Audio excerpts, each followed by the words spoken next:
A Idade Média foi um período em que a grande maioria da população não habitava castelos majestosos ou luxuosos palácios, mas sim simples cabanas no campo e casas nas cidades.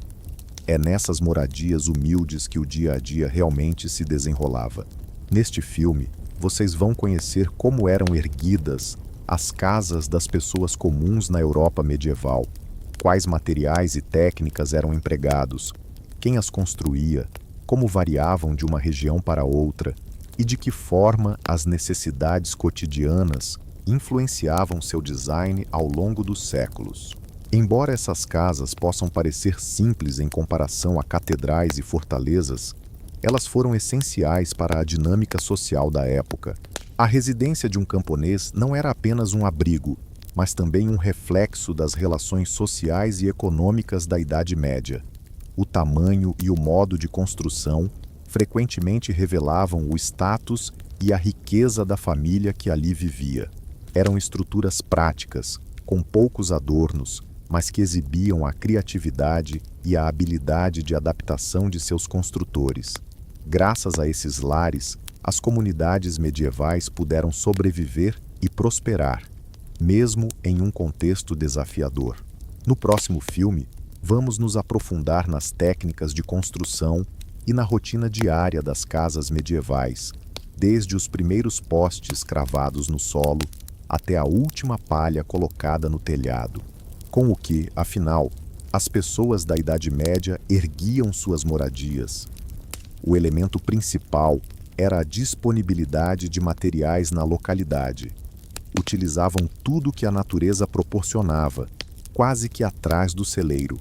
A base era feita de madeira, complementada por barro, palha ou junco, enquanto a pedra era reservada para situações excepcionais. No norte da Europa, a madeira predominava, enquanto nas regiões do Mediterrâneo, a construção em pedra era mais comum. Na Europa Central, frequentemente se combinavam os dois, com fundações de pedra e estruturas de madeira. A madeira era abundante nas vastas florestas que cobriam a paisagem, permitindo o surgimento de vilarejos inteiros feitos de troncos. Onde as florestas eram escassas, os construtores precisavam recorrer mais a barro, junco e outros materiais. Para mitigar o risco de incêndios, as câmaras municipais tentavam regulamentar o uso de materiais não inflamáveis, como pedra e telhas cerâmicas, mas os custos elevados muitas vezes tornavam isso inviável para os mais pobres. Assim, por muito tempo, as paredes de madeira e os telhados de palha continuaram a ser a norma. A típica casa rural era construída em madeira. Imagine um grupo de vizinhos levantando robustos postes de carvalho e vigas, formando a estrutura da futura cabana. Na armação, entrelaçavam ramos finos de salgueiro ou avelã, como se fossem um enorme cesto, processo conhecido como wattle. Assim, formava-se a base das paredes, pronta para o próximo passo. Em seguida, aplicava-se uma mistura de barro, areia, água e palha, que cobria o entrelaçado e preenchia todas as fendas. Após secar, surgiam paredes surpreendentemente robustas. Do lado externo, muitas vezes eram revestidas com cal, o que melhorava a resistência à chuva e iluminava parcialmente o interior. Sobre essas paredes preparadas, os carpinteiros instalavam o telhado de madeira e fixavam o telhado de palha, utilizando feixes de palha ou junco. O telhado de palha, leve, econômico e extremamente eficiente na drenagem da água da chuva, era construído em um ângulo que permitia que a água escorresse rapidamente. Entretanto, havia um ponto negativo: a inflamabilidade.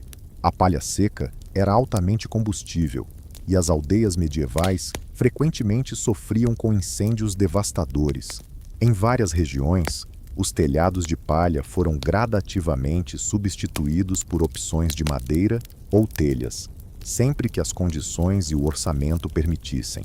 Esse método, conhecido como entrelaçamento e revestimento Waterland DOP, oferecia uma vantagem significativa: custos baixos e agilidade na construção.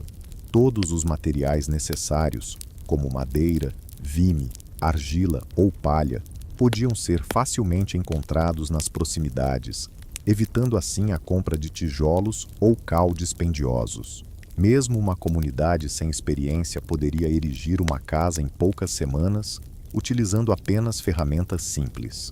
O uso desse sistema de entrelaçamento possibilitava que os camponeses construíssem suas habitações de maneira rápida e econômica, aproveitando recursos locais. Como menciona o historiador Mark Morris, é claro que nada é perfeito. As paredes feitas de barro e madeira tendiam a se deteriorar com o tempo e podiam ser atacadas por pragas, o que limitava a durabilidade das cabanas. No entanto, era um método suficientemente prático para resistir ao passar dos séculos. Além das construções de madeira com preenchimentos, em áreas florestais, também eram erguidas casas de troncos. Um carpinteiro habilidoso, munido de um machado, conseguia transformar troncos em vigas quadradas, empilhando-os horizontalmente e conectando-os firmemente nos cantos com encaixes. Assim, surgiam construções de troncos com paredes mais lisas e impermeáveis do que as tradicionais. Se o trabalho fosse bem feito, as fendas nem precisavam ser vedadas com musgo.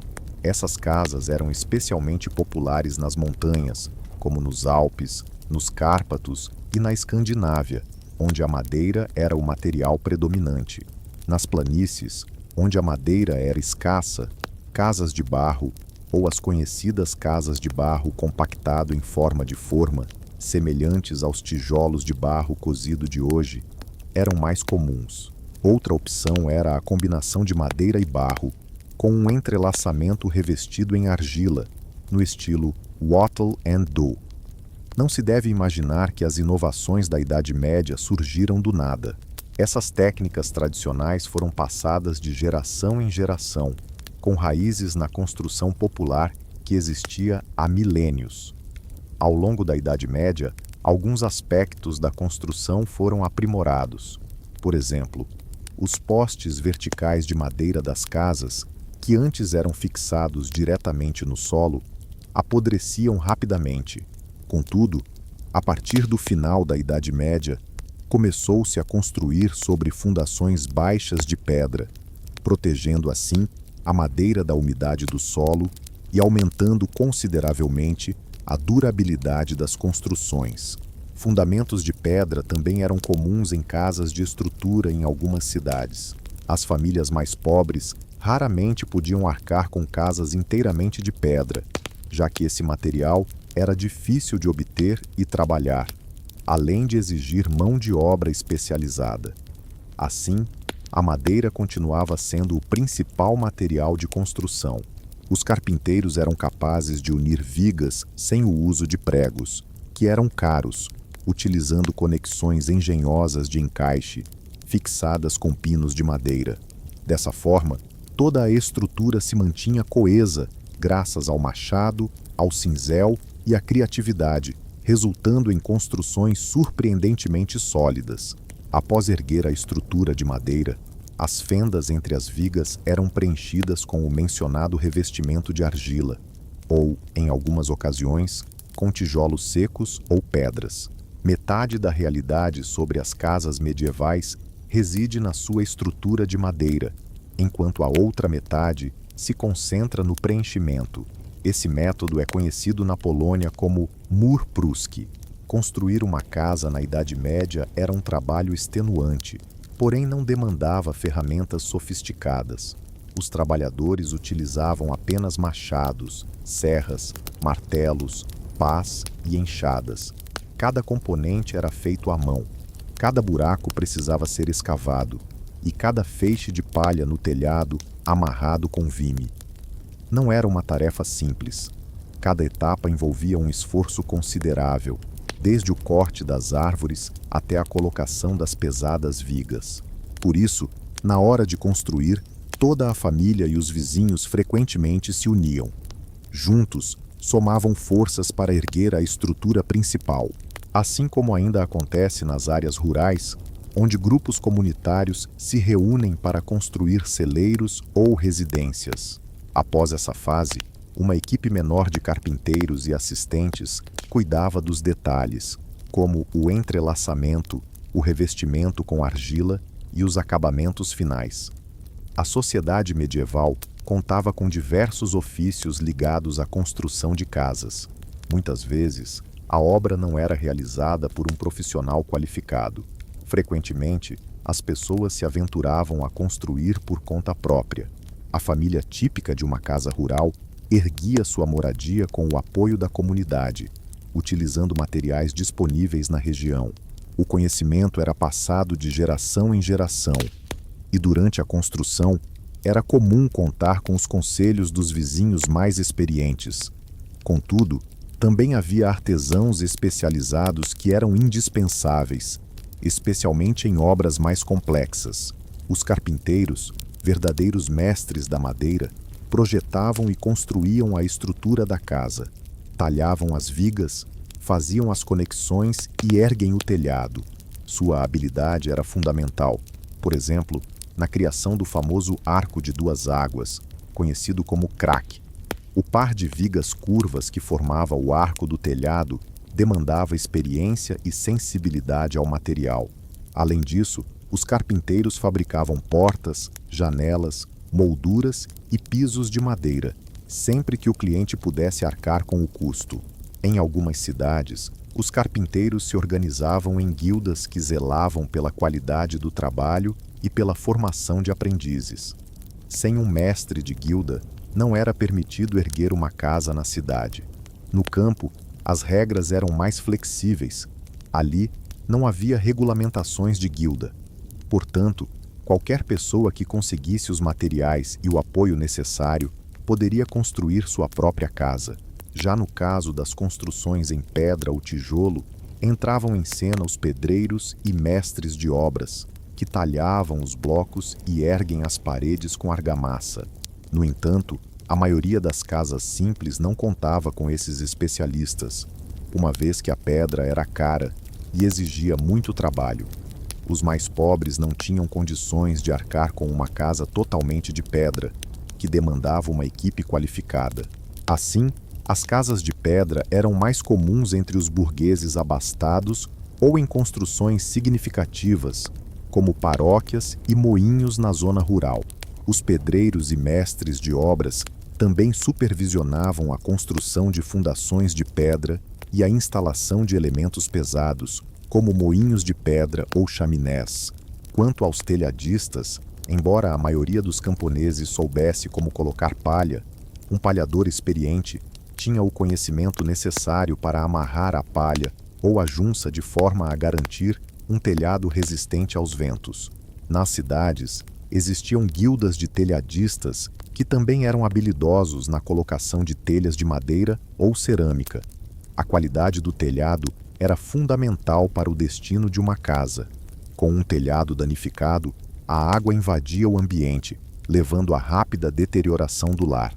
Por isso, o trabalho do telhadista era de extrema relevância. Os ferreiros, mesmo não participando diretamente da construção, eram essenciais, fornecendo ferramentas e peças de metal indispensáveis: pregos, dobradiças, fechaduras, machados, enxadas e outros utensílios. Sem um bom ferreiro, os carpinteiros não teriam como derrubar árvores ou montar portas. Além disso, o ferreiro também fabricava fornos simples e equipamentos para lareiras. Nas cidades medievais, a construção era organizada de forma rigorosa, com guildas de pedreiros, carpinteiros, vidraceiros e oleiros. Estes últimos, por exemplo, forneciam cerâmicas para telhados, como telhas.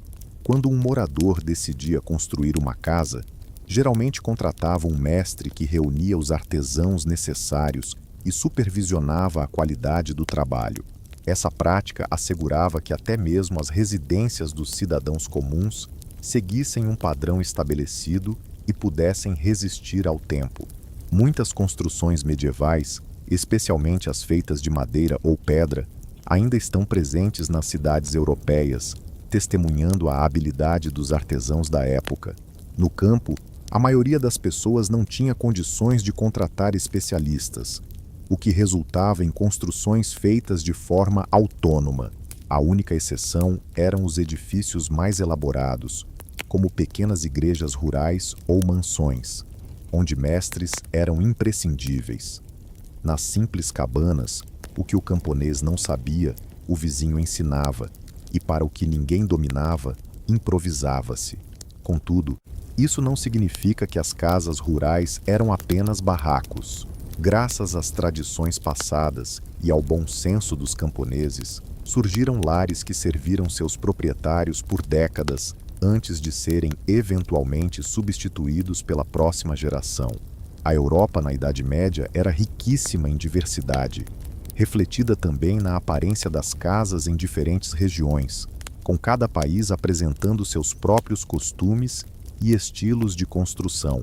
Ao compararmos uma casa rural na Escandinávia com outra na Itália, notamos diferenças marcantes, apesar de atenderem às mesmas necessidades básicas. No norte da Europa, em áreas como Escandinávia, Báltico ou Rússia, a madeira era frequentemente o material de construção mais abundante.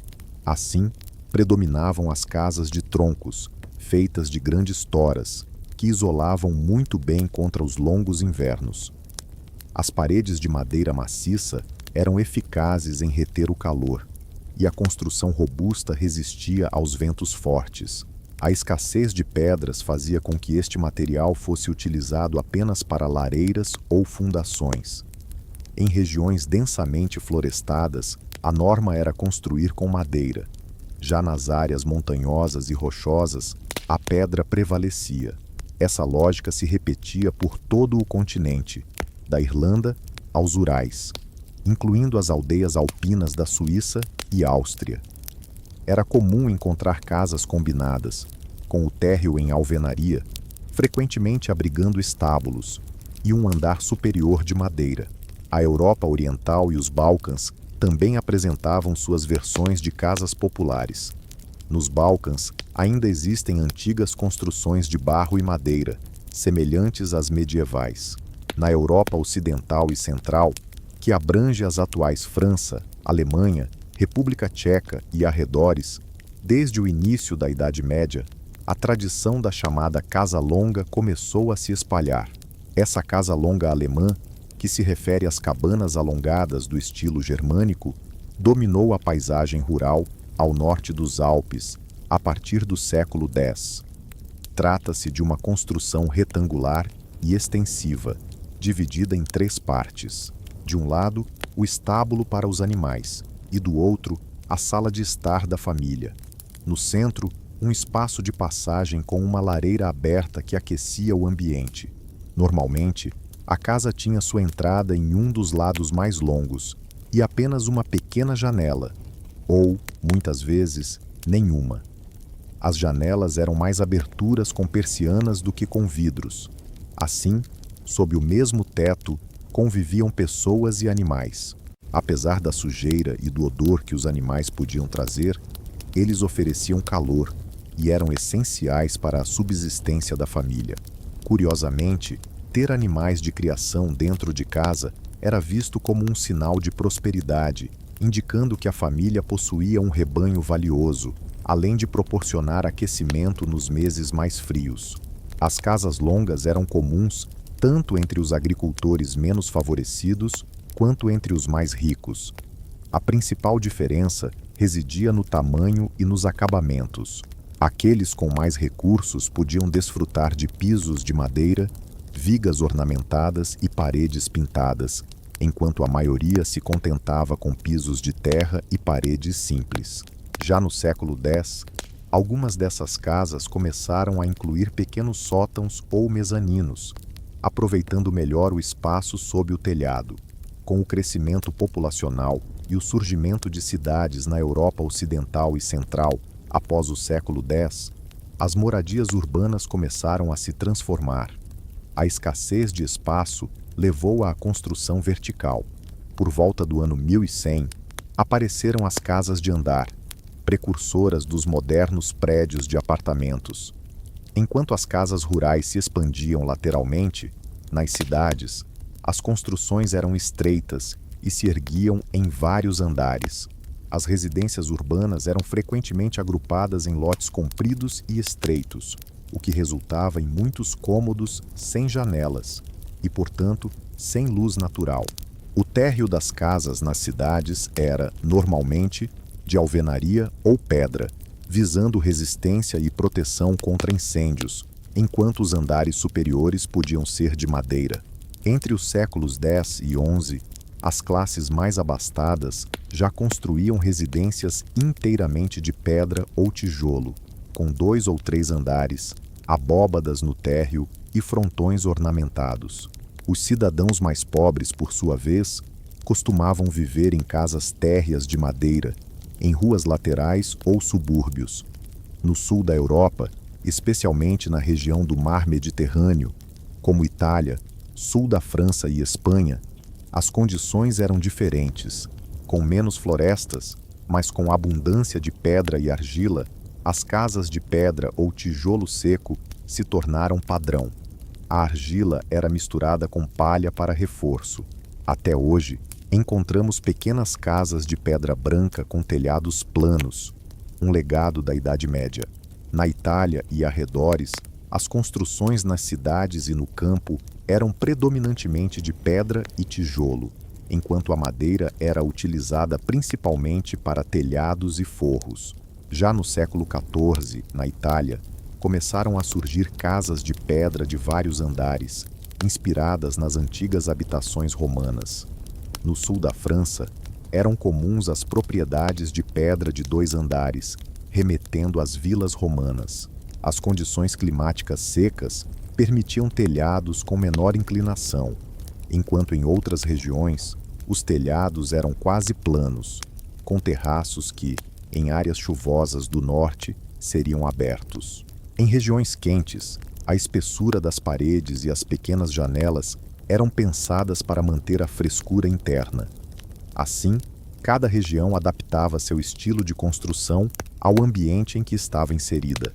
As construções simples eram frequentemente erguidas de maneira prática, utilizando materiais locais que eram baratos e eficazes para resistir às intempéries. A preocupação com a estética ficava em segundo plano, mas ainda assim, as pessoas decoravam suas casas conforme suas possibilidades, desde as vigas entalhadas de uma cabana alemã até as paredes brancas de uma charmosa casinha andaluza. A criatividade popular se fazia presente. Em alguns lugares, as vigas exibiam padrões ornamentais, enquanto em outros, os telhados eram enfeitados com delicados entalhes. Mesmo as residências mais humildes de camponeses podiam ostentar decorações surpreendentemente ricas, refletindo a habilidade de seus habitantes. Como seria a vida diária em uma casa medieval? Vamos imaginar uma cena. É uma fresca noite de outono, por volta do ano 1300. Em uma pequena cabana de um único cômodo, toda a família se reúne ao redor do fogo. No centro do chão de barro, uma fogueira aberta brilha, servindo como única fonte de luz e aquecimento. A fumaça se eleva lentamente em direção ao teto escuro. Sem chaminé, o fumo se escapa por fendas no telhado e por uma pequena abertura no alto. O ar é denso e irritante, mas todos já se acostumaram com isso. A mãe pendura um caldeirão de ferro sobre o fogo, cozinhando uma sopa simples, enquanto o pai conserta uma tábua quebrada em um canto. As crianças se aconchegam em um banco próximo ao calor. O ambiente é frio, longe do calor reconfortante do fogo. Perto da porta, uma cabra observa, enquanto algumas galinhas ciscam o chão batido. Os animais passam a noite dentro da casa, compartilhando espaço com os humanos. Embora isso possa ser desconfortável, garante que o gado fique protegido do frio e dos ladrões, além de proporcionar um pouco de calor ao ambiente. Essa é a realidade de uma família comum. Não há quartos separados, banheiro ou água corrente. Contudo, essa simples habitação oferecia tudo o que era necessário para a sobrevivência. Na verdade, a maioria das casas medievais mais humildes consistia em um único cômodo, que servia como cozinha, sala de jantar, quarto e oficina. Em lugares como a Tchecoslováquia, esse espaço era chamado de izba. A vida cotidiana se desenrolava ali. As refeições eram preparadas sobre o fogo aberto ou em um forno simples. As refeições aconteciam em uma mesa de madeira, se houvesse, ou às vezes as pessoas comiam sentadas em um banco ou com tigelas no colo, e à noite dormiam em colchões de palha espalhados pelo chão.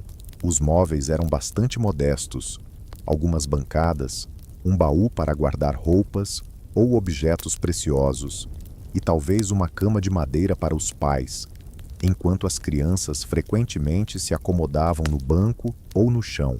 O fogo crepitava em uma laje de pedra no centro do espaço. A fumaça subia livremente em direção ao telhado, pois chaminés, como conhecemos hoje, não existiam. Somente no final da Idade Média começaram a surgir dutos de fumaça, que eram estruturas de madeira em forma de cone acima da lareira, direcionando a fumaça para fora. Internamente, esses dutos eram revestidos de argila para evitar incêndios, marcando o primeiro passo em direção à chaminé.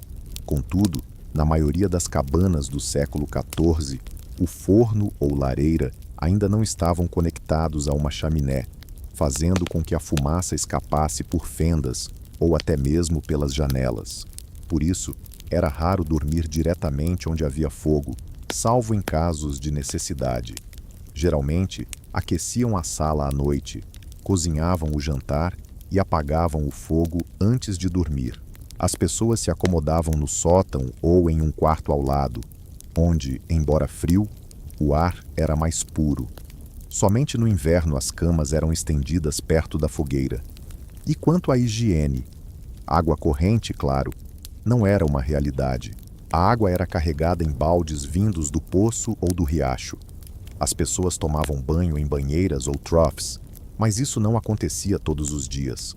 O banheiro podia ser um simples copo em um canto da sala ou, melhor ainda, uma latrina ao ar livre, uma pequena cabana de madeira sobre um buraco ou um canto isolado do quintal. Nas áreas urbanas mais pobres, era comum que o lixo e os dejetos fossem despejados diretamente nas ruas, enquanto no campo, os esgotos eram direcionados para o esterco atrás das casas. Não é surpresa que as cidades medievais eram um verdadeiro caos e sujeira. As habitações humildes careciam de saneamento e coleta de lixo. Dentro das cabanas, a organização era mais um acordo do que uma regra. Galinhas circulavam pelo chão. E, por vezes, um rato passava pela viga em busca de grãos escondidos sob o telhado.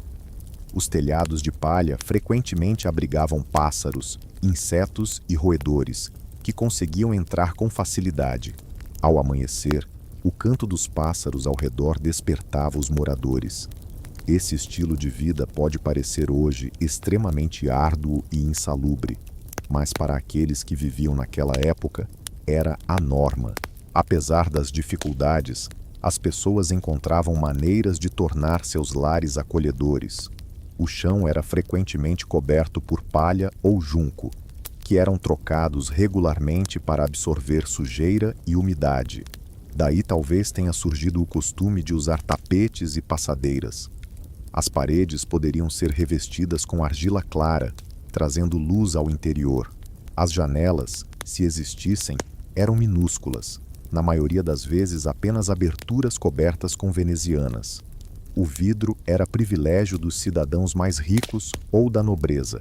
Os mais pobres, na melhor das hipóteses, colocavam uma tela embebida em óleo ou uma membrana na janela para barrar o vento. Assim, durante o dia, a cabana permanecia envolta em meia luz, e à noite, na escuridão, era iluminada apenas pela chama de uma lamparina de óleo, um pavio ou uma vela. Contudo, ao redor do fogo, a vida pulsava. A família se reunia para conversar. Ferramentas eram consertadas, tecidos eram trabalhados no tear e penas eram separadas. A cabana também servia como oficina, onde o agricultor fabricava suas ferramentas. A mulher fiava lã ou assava pão. Os utensílios eram adaptáveis ao espaço. Uma simples oficina de tecelagem, uma roca, uma tigela para massa. Tudo precisava se encaixar em um espaço reduzido, o que tornava os móveis multifuncionais e fáceis de limpar. Um aspecto interessante de algumas casas era a diferença de níveis dentro de um único ambiente. Por exemplo, em uma casa longa, a parte habitacional era levemente elevada em relação ao estábulo, para que as pessoas não ficassem no mesmo nível que os animais e seus dejetos. Na Boêmia, no final da Idade Média, surgiu o chamado limiar ou varanda, um degrau de madeira elevado na porta, frequentemente coberto, que separava o interior da lama do lado de fora e impedia a entrada de aves. Esse limiar deu origem à expressão ultrapassar o limiar da casa. Dentro da sala, podia haver em uma extremidade um estrado mais alto para dormir, às vezes chamado de ló ou psipsec, se estivesse próximo ao fogão. Contudo, tudo acontecia em um único cômodo. A privacidade era praticamente inexistente.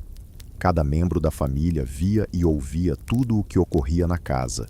À noite, todos se deitavam juntos em um grande leito ou lado a lado no chão. No final da Idade Média, com seu desfecho, a organização das casas dos camponeses mais abastados começou a melhorar. As cabanas de um cômodo deram lugar a residências de 2 e, posteriormente, até 3 cômodos. Ao lado da sala principal, surgia uma câmara menor ou um corredor, um espaço reservado para guardar colheitas, ferramentas ou até mesmo para servir de abrigo durante o inverno. Uma casa com 3 compartimentos contava com a sala de estar, o corredor, frequentemente a cozinha com um forno, e uma câmara ou estábulo como a terceira parte. Essa disposição tornava a casa mais funcional. A fumaça do forno se direcionava para o corredor, onde incomodava menos, enquanto as pessoas podiam descansar em uma câmara mais limpa. Esse processo de evolução foi gradual.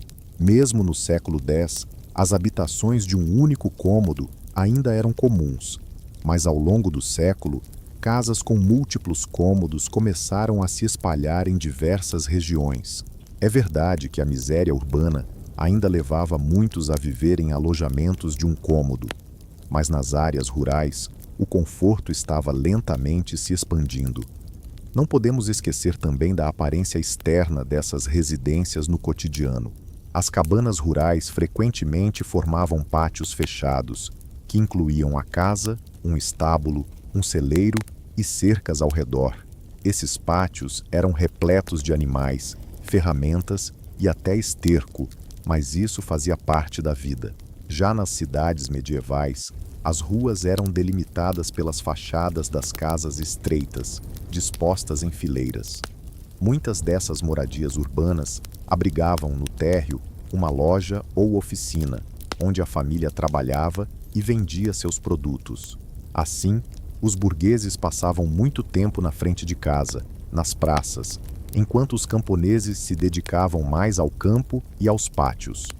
Contudo, a casa sempre simbolizou um refúgio e segurança. Embora simples, era um espaço que pertencia a eles. Curiosamente, mesmo com as condições básicas, as pessoas não viam suas casas apenas como meras estruturas funcionais. Isso é visível nas decorações nas vigas ou nas pinturas nas paredes, além dos costumes e superstições que envolviam a construção. Por exemplo, ao erguer uma nova casa, muitas vezes enterrava-se uma moeda ou um pedaço de pão nos alicerces, para atrair sorte e prosperidade. Acima das portas, colocava-se uma cruz ou giz consagrado, com a intenção de repelir forças malignas. A casa não era apenas um edifício, era um lar cheio de vida, onde tudo acontecia, desde o nascimento até a morte.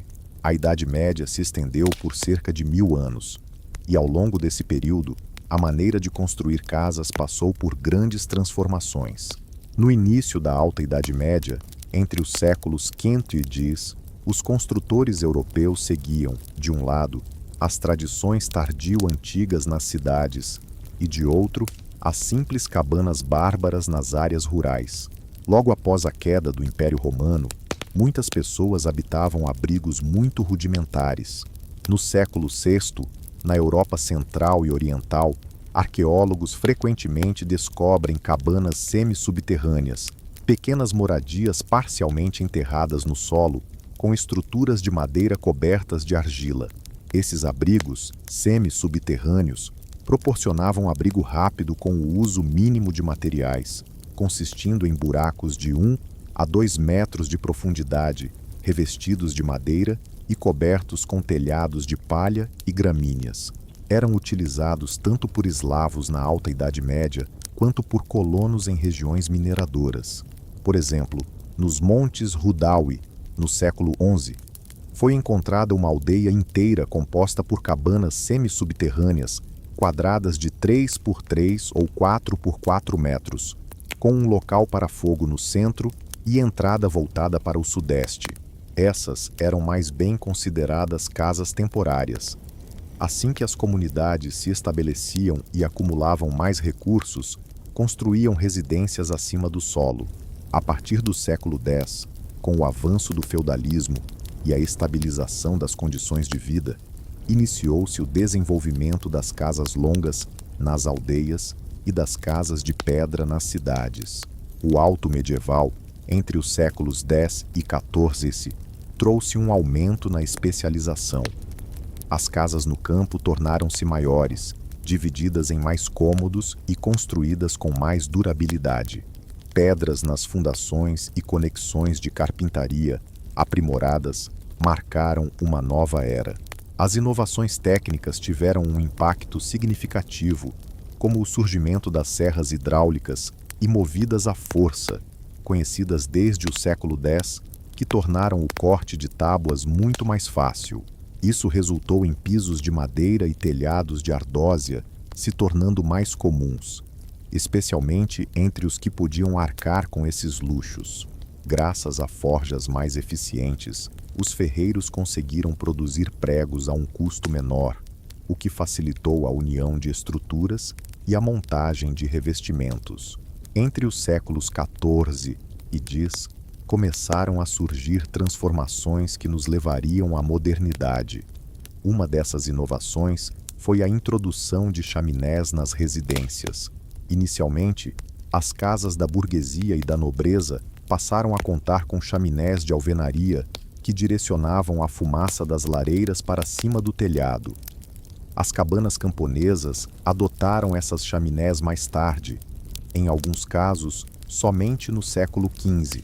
Contudo, o final da Idade Média trouxe as primeiras salas limpas, livres de fumaça, melhorando consideravelmente a qualidade do ar nos lares.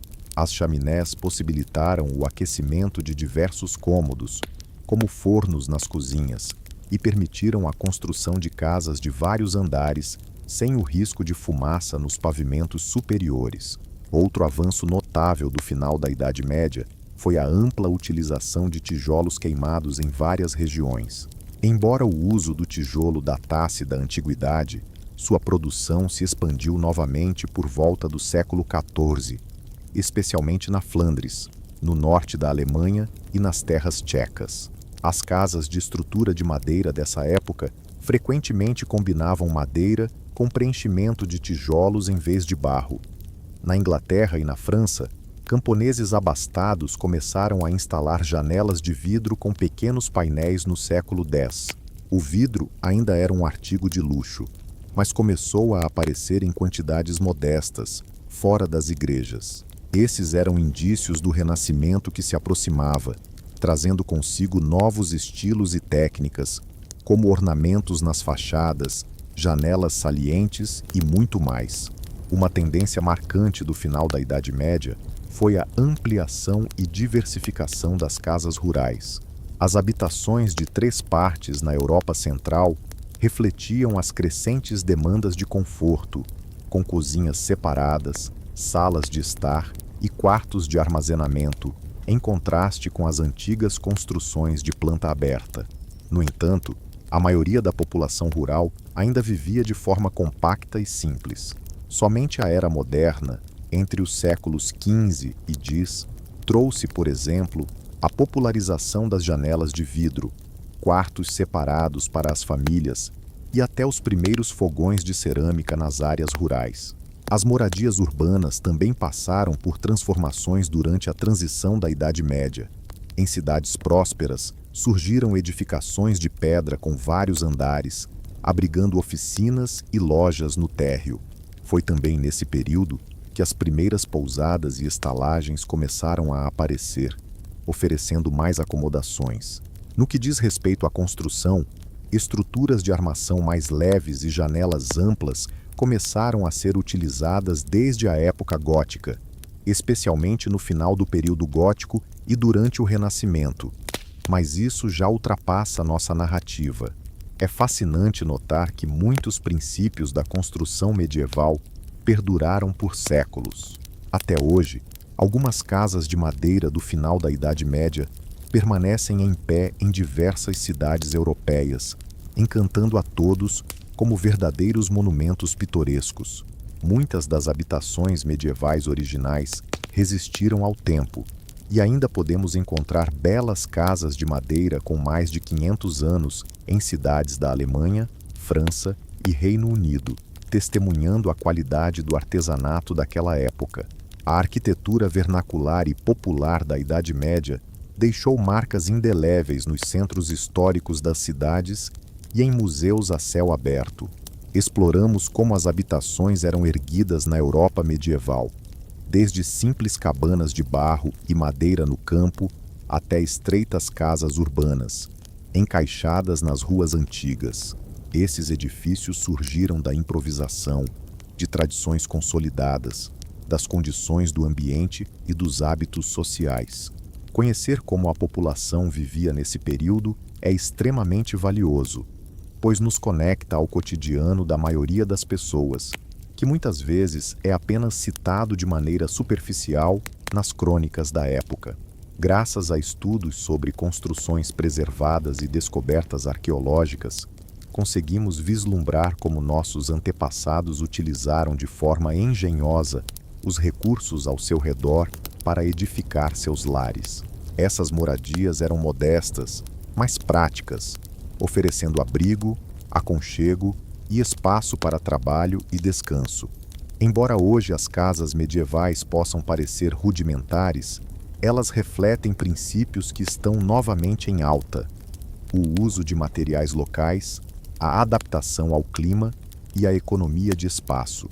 Muitas aldeias históricas e museus ao ar livre, com suas recriações de lares medievais, nos lembram de onde vem nossa arquitetura.